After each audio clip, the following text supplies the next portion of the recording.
Hello, friend. Fred Jones here. Have an event that happened in my life I wanted to share with you this afternoon. It was a healing event. I had began to get some twitching, some jerking in my muscles one day, and I didn't pay a whole lot of attention to it, so I just prayed about it and went on. I was single at the time.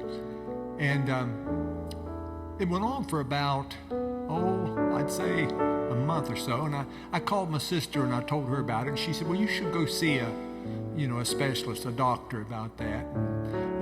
The twitching, the jerking was happening not only on the muscles on the outside of my body, but they were happening on the inside of my body, which was extremely hard to sleep or extremely hard to ignore. There were just that many of them, that continuously going on. So I went to a specialist, a neurologist, and I figured I'd be there for maybe 20 minutes and talk to him. That's how long you usually talk to most doctors. And so I went in and he began to examine me, and what I thought was going to be 20 minutes turned into be 8 hours worth of tests that went on through the whole day, and I really didn't know what was going on.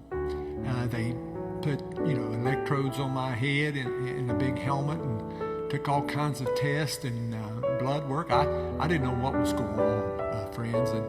But at the end of the day, they took me in his office and set me down, and he came in and rolled his chair around from his desk right up in front of me on the couch where I was sitting. He looked me right in the eye. I mean, he was really close, and he said, Mr. Jones? I said, yes, sir. And he said, we've checked for this, and we've checked for that, we've checked for this thing, that thing, and he was using these big long words, and I didn't know what any of them meant. And he said, I hate to tell you this, but looks like you've got Lou Gehrig's disease, ALS. And I said, wow, what's that? What do you take when you get that? He said, you don't take anything. It's a terminal disease, and there's nothing we can do. You'll be dead in about 2 or 3 years. And like I said, nothing we can do. And I said, it just hit me so hard. I didn't really know what to say. So he said he would send me to the University of Kentucky for further tests and to send me home. So I went home and never said anything for 2 or 3 days. And then finally I went and talked to my pastor at that time. He said, well, it looks like the devil's got his foot in the door here, so we'll need to try to get it out. I said, I can agree with that. So he prayed for me, and he laid hands on me and prayed for me, and I believed when he did that I received my healing. And so he prayed for me, I received my healing, and I went on my way to the University of Kentucky, where I got another appointment that neurologist had given me. And so I went down there and went through everything with them, and they gave me their opinion and gave me some literature on what to expect. And I went back home, and then I went to work, and I told my boss, I said, hey, this is what the doctors have said, and I just want to go ahead and work. And he said, no, you don't have to work. You don't have to work. We'll take care of you. You'll be all right. You just go home. I said, no, I was prayed for by my pastor, and I believe I'm healed. Friends, he looked at me like a cow looking at a new gate. And he said, no. I said, yeah, it'll be all right. And I understood.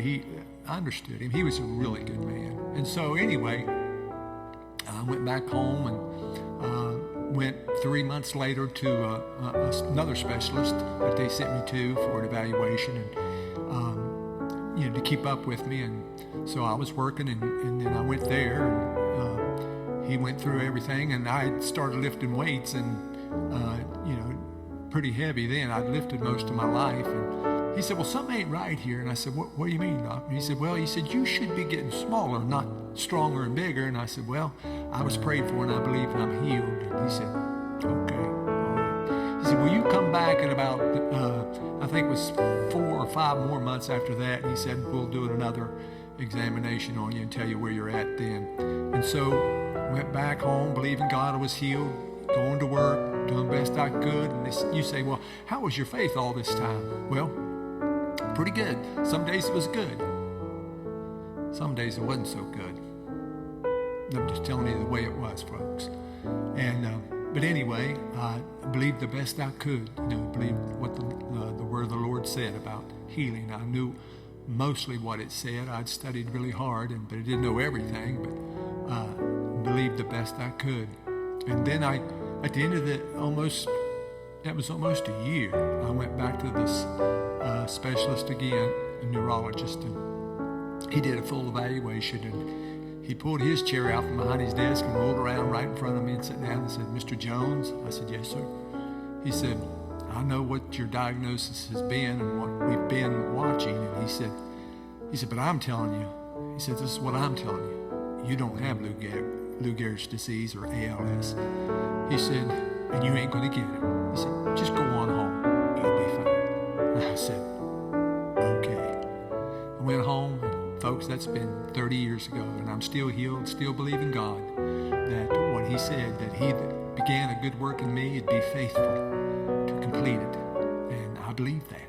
And so if you've got promises from God just like I do, and he loves you, he'll never leave you, he'll never forsake you, no matter what the doctors say or anybody else says, you trust the Lord, and he will see you through. Amen?